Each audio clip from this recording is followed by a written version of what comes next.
Welcome, everybody, to the Oklahoma Drill Podcast. I am your host, Andrew. As always, I got my co-host, Matt and Vitor here as well. Week 1 is over. The Jets, unfortunately, walked out of Charlotte with a loss, 19-14, but there's a lot of interesting topics to break down, a lot of things to cover. We're going to jump right into it, get a quick review of the Panthers game, finish it up with a little preview of the Patriots game next Sunday, finish it with some score predictions for the Patriots game as well. Guys, let's jump into the Panthers review. Matt, why don't you go ahead and talk to me about the offensive line?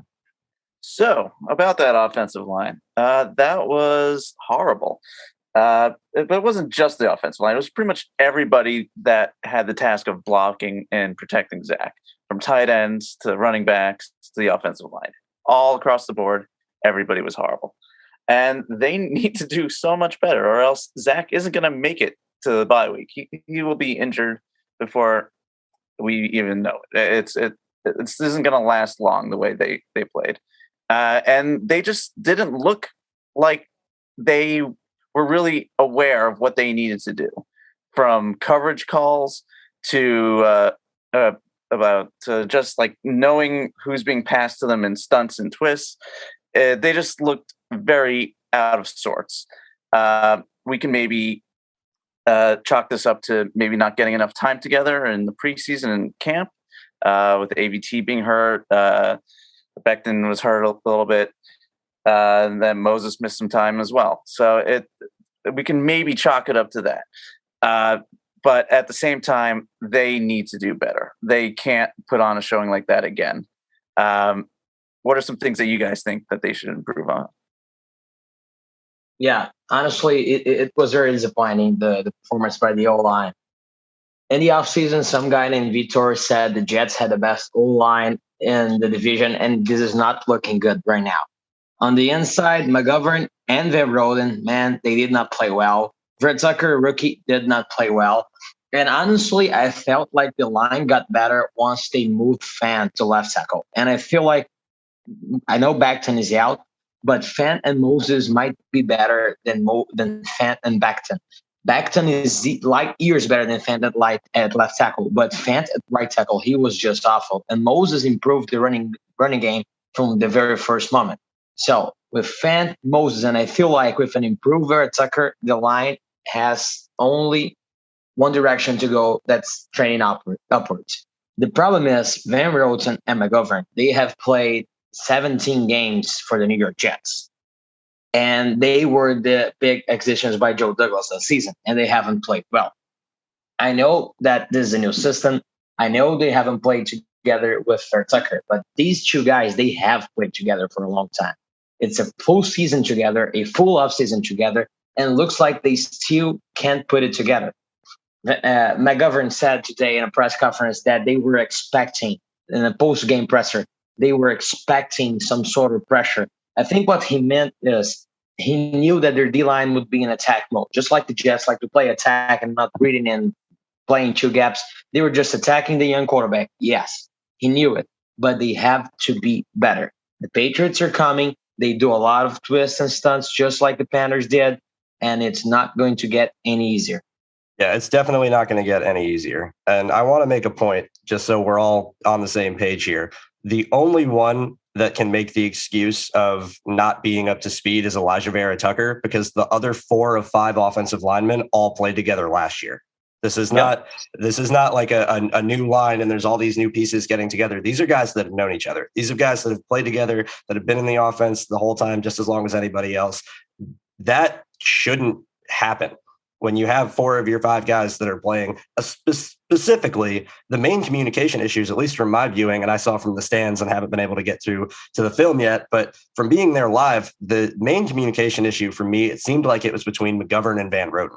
And specifically, the 2 of them had a lot of trouble with stunt pickups. There were issues with setting protections where on the first sack where Brian Burns came unblocked, Van Roten and McGovern are blocking one guy together and leaving Brian Burns unblocked. And that's a problem. And we don't know this for sure, but we don't know who sets the protections in the scheme. My bet would be Connor McGovern. because Zack Wilson, A, is a rookie, and B, doesn't even have audible control in this offense. Michael Flohr was asked about that in his press conference earlier in the week before the game, and they said that they might have some plays where they have another call where they can or kill, it's called, when they have two play calls at once. And Zack will go to the line and say, here's the play call, can with this. And if he decides to change that, then there's two plays he can pick from based on the defense. But he doesn't have audible control. He can't outright change plays. He can't hot route his receivers and say, you're going to go here and you're going to do this. They haven't given him that freedom yet. And he's a rookie. It's not like there's anything wrong with Zack to where he should all have that right off the bat, but that's to be expected. Connor McGovern is a veteran center, and he should be logically then the one setting protections, and the protections were not set correctly. There were a handful of issues where I don't think it's so much communication. I think it's just outright being wrong and not setting the protection correctly. And that's going to be something that's going to be really tough in this coming week against the Patriots, because the Patriots love to confuse offensive linemen as well as quarterbacks, especially rookies. And it's going to need a lot of time to work out those kinks, and it's going to need a lot of coaching to work out those kinks. I don't think that this is just they need to get comfortable together. I think they need to outright improve. And to finish off with what you said, Vitor, I 100% agree that the line played better when Fant moved to left tackle and Moses came in at right tackle. Moses was immediately an upgrade over George Fant at right tackle. And Fant, we got to remember, played left tackle before he got to the Jets.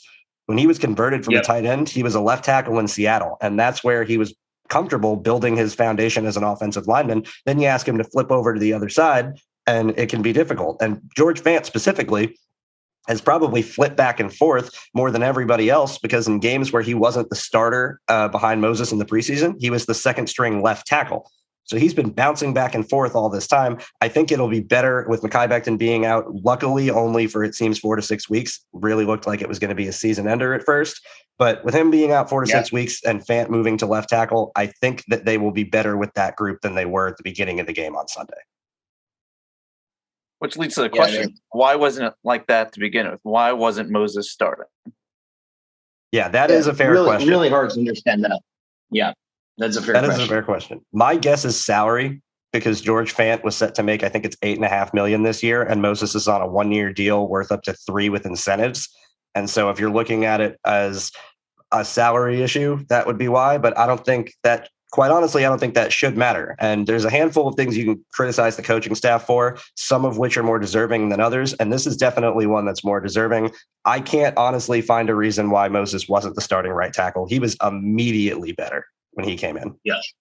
Yeah, agreed. Short sample size, but didn't give up a single pressure. No, and he was good in the run game too. The very first play he comes in, they run outside zone to the right, and Ty Johnson gets 13. It was their best run of the day.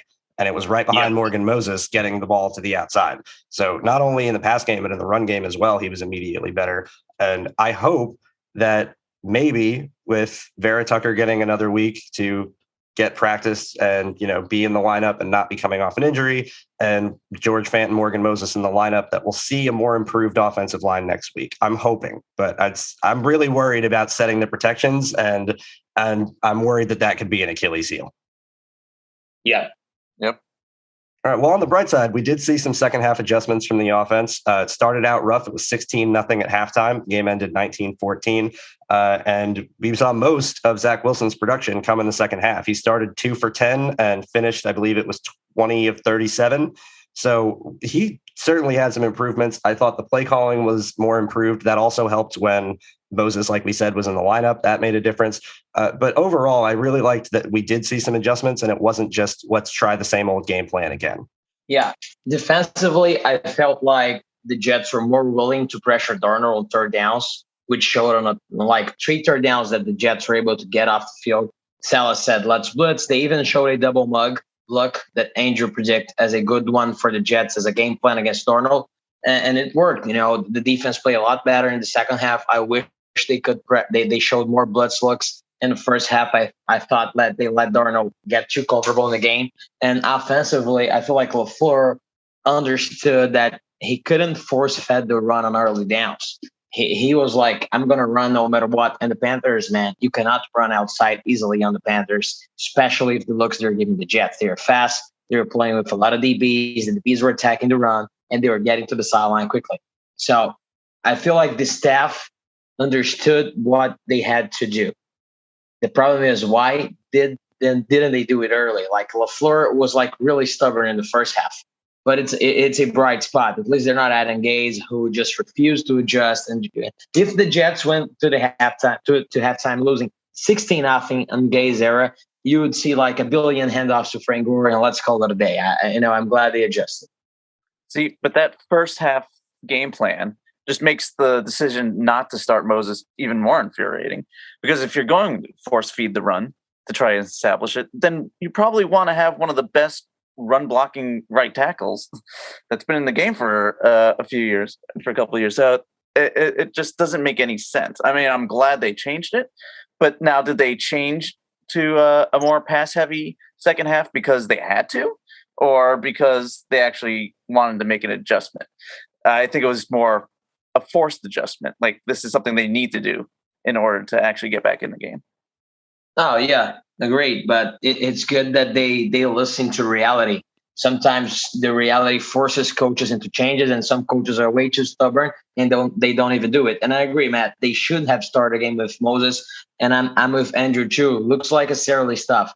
The Jets are committed to Fant salary wise. Fant, and also I can feel LaFleur thinking, hey, Fant moves better. He could be a better fit on the outside zone, and et cetera, et cetera. But the truth is, Moses is a much better run blocker than Fant. Yeah, he just outright is, quite honestly, right now at right tackle, better in both phases. And there really isn't much of an excuse for why he wasn't the starter. But like you guys said, whether it was kind of backed into a corner that forced them into adjustments or otherwise, they still did it. And we saw a much improved game plan on both sides of the ball in the second half. Sam Darnold only had 45 yards in the second half. 45. That's it. This was a game, quite honestly, that should have been 30-0 at halftime. There was 2 open touchdowns that Darnold missed in the first half that were wide open. And after that, the defense clamped up. They did a lot better of a job trying to contain. Containing Christian McCaffrey's hard. He's an elite player. Like this is not an easy task. It's not just saying, like we laid out last week. I laid out the game plan defensively. I would have loved to see them do more of it. But even then, it's not like McCaffrey still wasn't going to get his and win. And they did as good of a job as they could have containing him in the second half. He got a lot of his yards early, but I liked what we saw from the defense. And most importantly, I think with this team, just above all else, they never quit. There was never a moment where, even though it was 16-0, they never were down. They were never completely out. Like you said, it would be, handoffs to Frank Gore up the middle after halftime, and that would be it. But they never did. And I like the resilience. That's Robert Saleh. That's his effect coming through. And they put up a fight until the very end in a game, quite honestly, they had no business being in. Yeah. Just seeing changes at all is such a great change.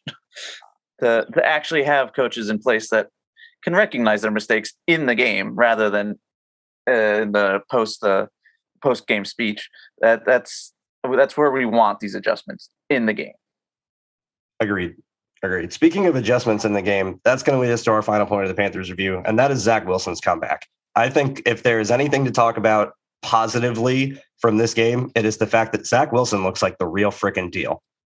To start 2-10 in your first game on the road, throw an interception and not get rattled or not get down when your pressure isn't holding up, when your receivers are dropping passes, when everything is going against you, you come back and play your best ball in the fourth quarter and get your team within 5 points, make 2 late touchdowns to, get closer in the game. I was really, really, really impressed with Zack Wilson. In specific, I want to highlight the throw he made to Denzel Mims. And it's going to be a little bit of a rant, but I'm going to try and keep it a little short. That throw from Zack Wilson to Denzel Mims, I'm not kidding, is the best throw I've seen from a Jets quarterback in 5 years. That was exceptional from Zack Wilson. He stepped up in the pocket. He saw that it was a late rotation to cover 2. They had a safety that had dropped down into the middle, and he was expanding back outwards. It was cover 2 down the boundary. Dante Jackson gives Denzel Mims a free release off the line, and he's running a go route. And Zack Wilson steps up in the pocket, peers to his left, sees Mims in the hole of the zone, and while getting blasted just with his arm, fires a freaking dart 40 yards downfield that hits Denzel Mims in the chest, gets them down to the goal line where they would hit Corey Davis a few plays later for the second touchdown. That throw was amazing. Absolutely amazing.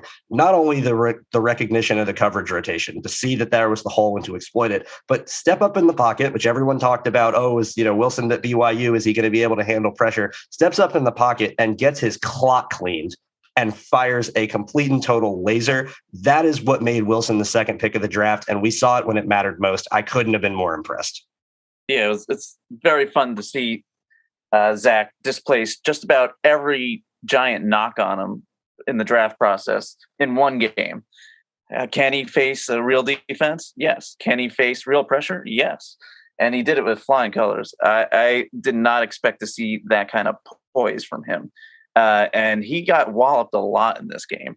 And to see him come back after each hit and still have the same focus and determination that he's had in the first snap. He just kept going and going. I don't know how long he can keep that up. If he keeps getting hit like that, probably not long. But it's good to see that he's able to do that early. Yeah, and to be completely honest with you guys, I need to see the L-22 first. But I really didn't like the game plan. I felt like it was way too much progression for Zack. Like, too many progression concepts. I wish they would give Zack more easy binary reads in this game against these defense, because he had to throw the ball quickly. And that's why he got pressure a lot. He was held in out to his third to fourth read. And that was a game where you couldn't give your rookie quarterback the ability or the possibility to get into his third or fourth read. With that said, in the second half, I feel like we adjusted.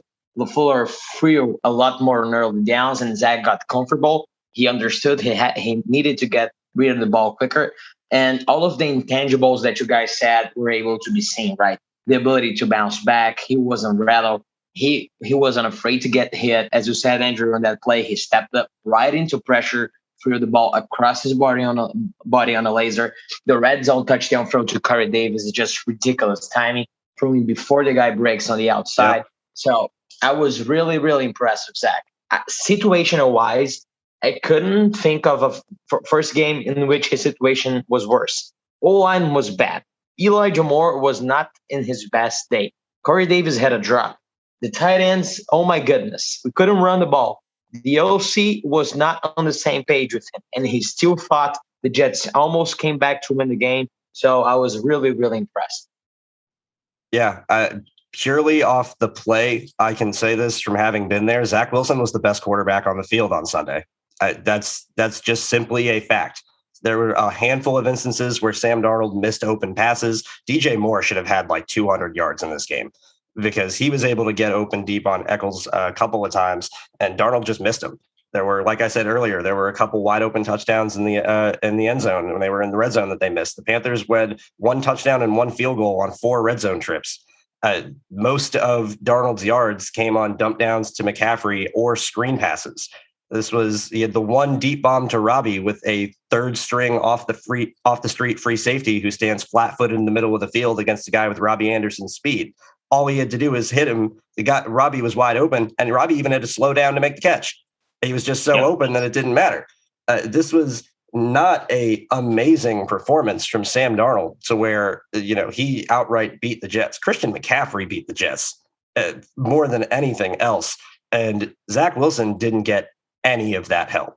None whatsoever. The offensive line was struggling, like you said. They couldn't run the ball, like you said. They threw 1 screen pass that lost yardage, and that was it. There was no manufactured easy, quick yards. He had to do everything himself practically. And the fact that Zack Wilson, in his first game, having to do everything by himself, and he brings his team within 5 points, throws 2 late touchdowns, and has them fighting until the very end, that's really, really impressive. I'm really excited to see how Zack progresses and continues to get better. But from the first game alone, I think he passed. I think he gets, quite honestly, I think he gets an A. Yeah, I'm with you. Great game. I wouldn't give it an A, but a B+, but a great game. Yeah, I mean, if we're going to grade him, I'd give him a solid B-. I wish he, in the first half, he processed things a little bit faster. But the second half, he just came back and got it done. And that's just something we haven't seen from, let alone, a quarterback, but the Jets in general, and just so long. I mean, I was sitting there thinking after Zack threw his first touchdown and they were starting to come back, And I was sitting there thinking, if Sam Darnold was still on this team, at 16-0, the game's over. And he's not going to be able to put the team on his back and make this comeback and will the team to a victory. Quite honestly, Sam Darnold's the reason the game was in reach to start with. And I was really, really, really impressed with Zack Wilson and his ability to continue to fight, get better as the game went on, not get rattled, and just be a playmaker. And when you're a quarterback and when you're the second overall pick in the draft, it's your job to carry the team a little bit. It's your job to put the team on their back and make a play when no one else is. That's what Zack Wilson did. I really don't think you could have asked much more of him given the circumstance. Yeah, nice to have, hope when everything's down. You still have that hope, and it's good to have again. Definitely. All right, well, that's going to take us into previewing the Patriots game. It's going to be a tough one. Bill Belichick is always tough on rookie quarterbacks. Patriots are coming off a loss, so they're going to be practicing hard. It is a home opener, so luckily it's going to be loud. I know the fans will be there ready to get going, but we got some things to talk about. We're going to break it down here. First, talk about the Jets linebackers against the Patriots tight ends. They had a tough game against Christian McCaffrey, and Jamie Sherwood got hurt early, and we're going to see him out for a couple of weeks. So it's going to be Delshon Phillips in at linebacker as well, with Nasruddin and CJ Mosley. Matt, go ahead and talk to us about covering these tight ends. Yeah, it's not going to be easy, but I feel like it's going to be a little bit easier than guarding McCaffrey. All right. Yeah, we got Jonnu Smith and Howard, but I feel like they're going to have a better time doing this because they're not going to be as shifty as McCaffrey. They're not going to be as fast as McCaffrey. They're just going to have to be more physical. They're going to have to show some more physicality. And I feel like CJ Mosley, even though he had a little hard time against the Panthers, I think he's going to do a little bit better here. He's going to show his leadership, and he's going to shut these tight ends down. Now, I don't want to go say that they're going to be incredibly improved because they're still young, they're still inexperienced. I didn't even know who this other linebacker is that's replacing Sherwood until you just said his name. So we're going to have a lot of inexperience in this linebacker group. And I'm not too encouraged, but I think that they'll have a little bit of an easier assignment. What do you guys think? Yeah. The Jets' problem against the Panthers came when they were in base. Both Hamza, Sherwood, and even Mosley, they were getting mauled in the ground game. And it's so hard to beat linemen and tight end when you are in personnel disadvantage. So the Jets, they played better defensively when the Panthers went three wides, and neither Michael Carter or Javelin Guidry saw the field. Against the Patriots, I feel like you're going to see last 11 and more two tight end sets. With more two tight end sets, it means the Jets will have to play on base more, which means the Patriots offensive line will have to block Phillips and Hamza on the ground game, which is easier for them. And also, those tight ends will match up one-on-one with Mosley, Phillips, and Hamza. And there's the game. If the tight ends have a field day, if the Jets' D-line cannot penetrate and stop the run, the Patriots are going to move the ball effortlessly on the Jets. The thing is, when does Robert Saleh start to adapt, show more blitz looks like it did with Darnold, or even maybe play nickel against two tight end sets against 12 personnel? With considering Jonnu Smith, a move tight end, you can match him up with Michael Carter, who's an aggressive, physical slot defender. I feel like this is the game. The Patriots running their offense in 12 personnel against the Jets in base. How will the Jets hold up? Yeah, that's definitely the question. And I completely agree. They're going to be in 12 personnel a ton. And quite honestly, I think they're going to want to run the ball a lot. I think they're going to want to try and impose their will up front and keep the Jets in base, because if the Jets can stop the run in nickel, they'll sit in nickel all day. But I don't think that's going to be what the Patriots are going to want to do. I think they're going to want to try and run the ball. I think they're going to want to try and give Mac Jones opportunities off play action. Same type of formula for the Jets and Zack Wilson, to be quite honest. And I'm interested to see how the linebackers hold up, because quite honestly, CJ Mosley got pushed around on Sunday, and he's playing lighter, and this is his first game in 2 years outside of the preseason, so it was maybe 3 quarters total of action. It's going to be some adjusting, but he was getting pushed off the ball, and it's understandable more so for the other young linebackers, considering they were both formerly safeties, to be getting pushed around in the run game a little bit. But CJ Mosley needs to be a little more stout. I hope that that will happen against the Patriots. The defensive line against the Panthers, quite honestly, wasn't as bad as maybe they looked. Michael Nania had a great article that came out today where he was talking about their time to throw from Sam Darnold was the second fastest in the NFL. And the defensive line was generating pressure on 33% of dropbacks, which factored in for the time to throw was really, really, really good. I think if the Jets can stop the run up front and the defensive line can put in work, that they'll be able to force the Patriots into holding the ball longer and not be throwing so much underneath. It'll be better overall. But I want to finish really quick talking about covering the tight ends because that is the topic. I think it's going to come down to what coverages the Jets run more than anything else, because they ran a lot of spot drop zone yesterday or Sunday, and it was because they quite honestly didn't really have the talent to run many things that were complicated. Once Joyner got hurt and Redwine was in at free safety, it was kind of pretty vanilla. I think they're going to have to change it up, and I would love to see them run some man coverage and trust CJ Mosley or Nasruddin or somebody to cover the tight ends in man rather than worry about just dropping into zone and letting Mac Jones pick it apart. Yeah. I feel like Mac Jones would just, if you can't get pressure, Mac Jones would decipher his own coverage all day. About Mosley, Salah said he needed to slim down. And that made sense when the Jets had Gerard Davis to play Mike. But when the Jets are starting Hamza Nasruddin and Jamie Sherwood next to Mosley, you have three guys that are very, very light for linebackers, and that means trouble. And that was the thing. Mosley was way too light, simply put, even more so when they had to play inside after Sherwood left the game. So remains to be seen how they adjust. Yeah, I think it's going to be very difficult for these linebackers to really bear down and be able to stop the Patriots, because I think they're just going to methodically move down the field constantly, just like they did against Miami. But where we can really thrive is in the red zone, because I think it was only maybe twice that they scored in the red zone out of maybe 9 trips. So I think that's where we're going to have to really make our money, is once they're in scoring position. How do we react then? Yeah, we talked about that leading up to this season multiple times, where we all said that the Jets are going to be better in points than they are in yards, and that this might be a defense that gives up a good bit of yards and tightens up in the red zone. That's exactly what we saw against the Panthers. Christian McCaffrey had 187, all-purpose yards, but he didn't score a touchdown. The Panthers went, technically, if you don't count the field goal, they went 1 for 4 in the red zone. And they should have had, it should have been better for that. It was Sam Darnold missing throws for some of it, but still, the Jets defense did their job and got tight when the game got close. Especially, they had a 4th down stop in the red zone against Christian McCaffrey on a fumbled snap they recovered. They were able to do their job when it got tight, and I think that will carry over into New England. And keeping them out of the red zone is important, but when they get in it, obviously clamping down is going to be the best way to go about things. It's going to be interesting to see what they do, if they do anything disguise-wise to try and confuse Mac Jones. And I think that also plays into the linebackers as well, because the linebackers will be the ones moving around more than anything else. We didn't see too much of it to start with against the Panthers, but they did it a little more in the second half, and it was really effective. So I'd like to see them try and, beat the Patriots with their own medicine and confuse their rookie quarterback, just like they're going to be trying to confuse ours.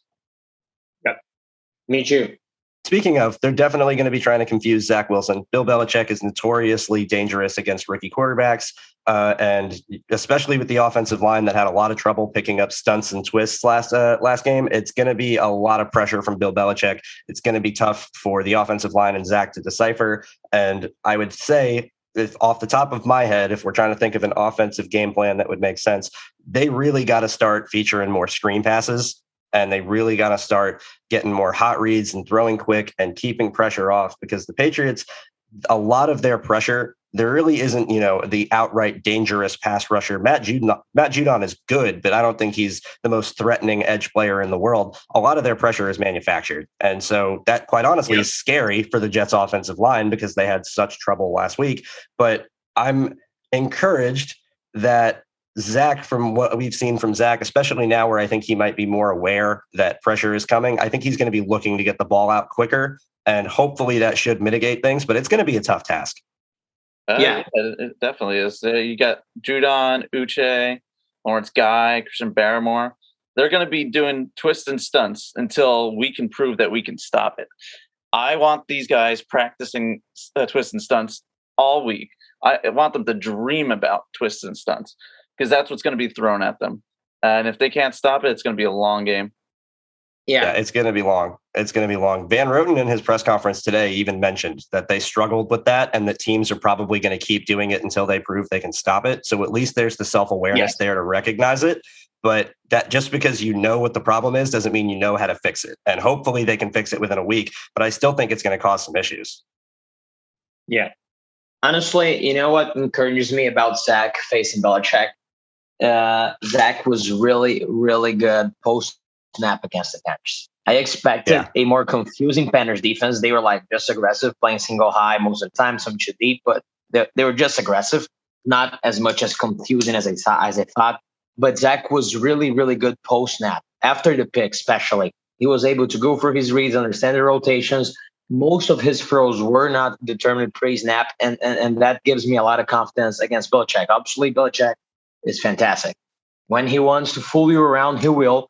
But I feel like Zach won't be as clueless as Darnold were early in his career. And honestly, you're talking about throwing hot, Andrew. It's an answer for sure, but cannot be your only plan. The game where Darnold saw ghosts, Adam Gaze's game plan was throw it hot no matter what, and didn't work out. The Jets need to throw some screens. They need to do some jet sweeps. And when they know pressure's coming, they will need to keep 6 or 7 guys in protection and allow Zach to find someone. And that's the thing right here. Running backs and tight ends need to be good. Matt mentioned they were awful in pass pro in this last game against Carolina. And besides that, here comes the O-line point where they have to handle the stats. Great that Van Roten acknowledges that they need to get better, but they need to play better.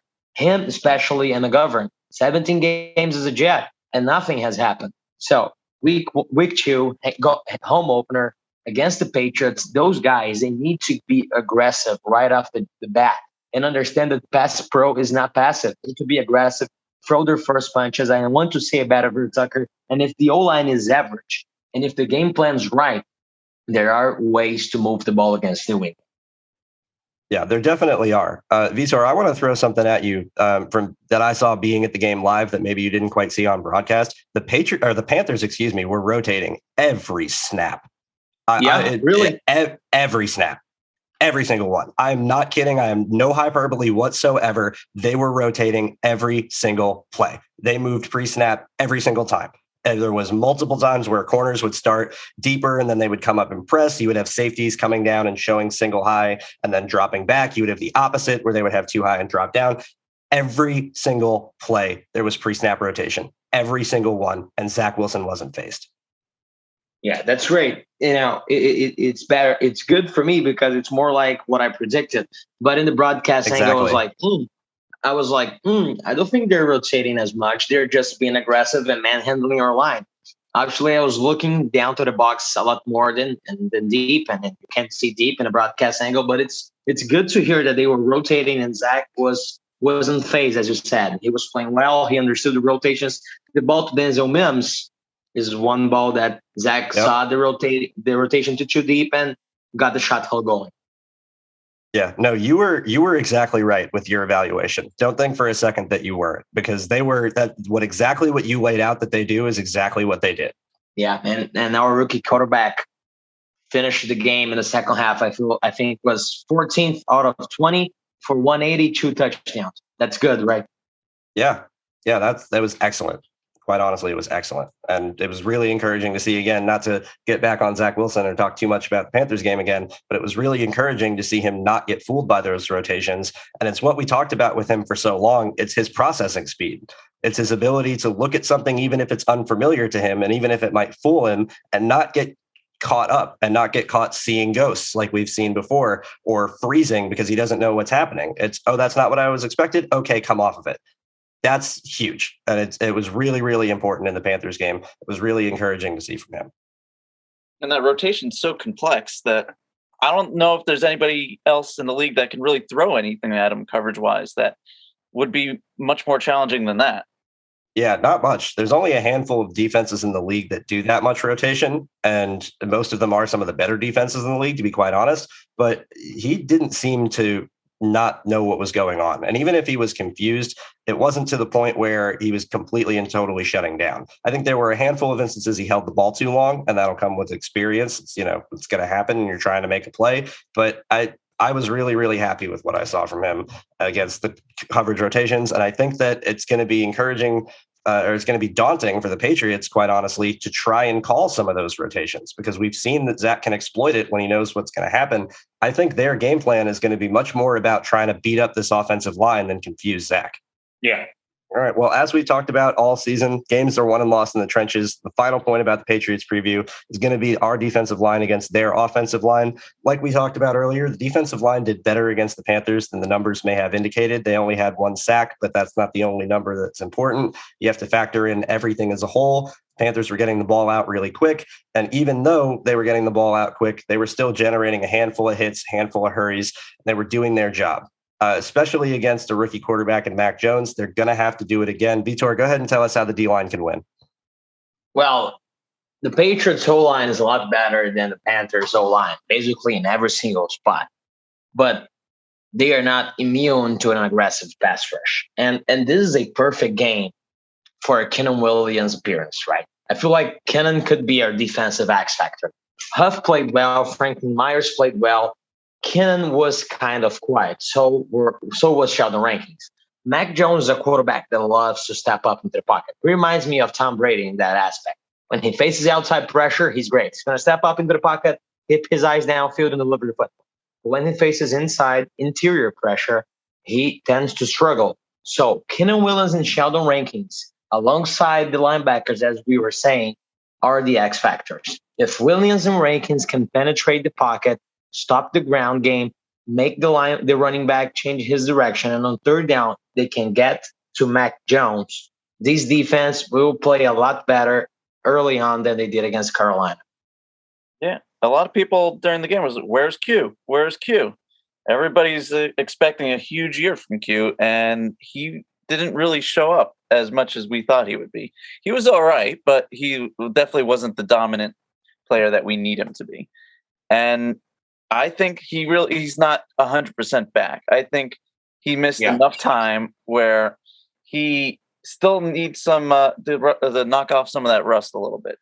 I expect him to look more like the Q we need him to be and the Q that he needs to be. Whether it's this game, I'm not sure. I hope so, because we're definitely going to need him to look like it if we're going to have success against that offensive line. And just looking at pressures, it looks like the Patriots gave up 16 pressures. We only gave up 18 pressures. So the fact that they're vulnerable, they're still a great offensive line, but they are not gods. We can pierce that armor. Yeah, definitely can. And most importantly, and this is where I want to end with this, Mac Jones is not mobile enough to escape if the pressure gets home. We saw Zack Wilson do it plenty on Sunday. I think he probably had about 7 or 8 broken sacks when he was in the pocket, or his ability to make people miss. There was a time when Brian Burns absolutely smoked George Fant with an inside counter and was literally in the backfield in half a second. And Wilson just evaded him to the right and rolled out and was able to. It was the play where he missed Corey Davis barely down the sideline. That's not something that Mac Jones is going to be able to do. And so if they can get the pressure up the middle, like you said, Vitor, because that's what Mac wants to do is step up in the pocket. If they can take away his option to step up, there's not going to be anywhere for him to go. And he's not really that good off schedule to where he's going to be making plays on the move or, trying to figure something out before anything happens. That the pressure can get home and they can clog the middle and take away the lane to step up. They're going to be able to eat. It's going to have an effect. The difference between him and Zack Wilson is that Zack Wilson can evade pressure, roll out to his right and find Corey Davis 20 yards downfield for a touchdown. Mac Jones can't do that. And if the pressure gets home, they will sack him. See, but I think it's going to be agree. Absolutely. I think Patriots going to sort of take a page from the Panthers and not even give our defensive line the chance to pressure him. He's going to get the ball out quickly. He's going to do checkdowns. They're going to manufacture production quickly. So it's going to be interesting to see how they react to that. Yeah, it definitely will be. I'm certainly looking forward to seeing how the defense maybe does some adjustments to confuse Mac Jones. We talked about it a little bit earlier, but I'm going to mention it again here. I understand that there was some young players or some new players that didn't have much action that were starting on Sunday. But the Jets need to get a little more confusing with their defense. They need to throw a couple more things at some quarterbacks and make it a little harder to decipher pre-snap. Or at the very least, if you're going to show something pre-snap, do something different post-snap. Because there were a lot of times when the Jets were lining up and it looked like they were in cover 3, and then ball was snapped and they were in cover 3. Or it looked like they were in cover 2 and the ball was snapped and they were in cover 2. And it was really easy to see what coverage they were running for most of the day. And if I can do it sitting up at the stands, then I'm sure the quarterback like Mac Jones will be able to do it from the field. I want to see them run a little more disguise. I want to see them send a little more pressure. I want to see them do some things that aren't expected to try and confuse a young quarterback and create some turnovers. Let's beat the Patriots at their own game.